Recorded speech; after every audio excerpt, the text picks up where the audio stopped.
Hustisya ang panawagan ng pamilya ng Phil-Am na namatay noong January 1 sa California sa Amerika.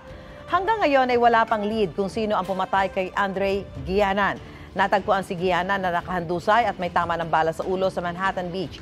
Batay sa investigasyon, patungo sana si Guianan sa New Year's party nang maganap ang krimen. Ayon sa Manhattan Beach Police Department, hindi random attack ang pamamaril kay Guianan.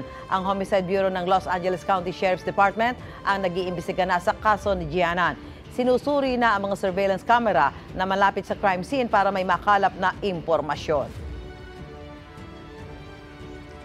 May folding bike, folding bed, folding cellphone at ngayon, meron na ring folding TV. Yan po ang kauna-unahang folding TV sa mundo na dinevelop na isang kumpanya mula sa Austria. Tampok yan sa isang global tech event sa Nevada sa Amerika. Natutupi yan at nabubuklat sa 5 panels para bumuo ng 137-inch screen. Kaya nakakasave daw ito ng space sa bahay.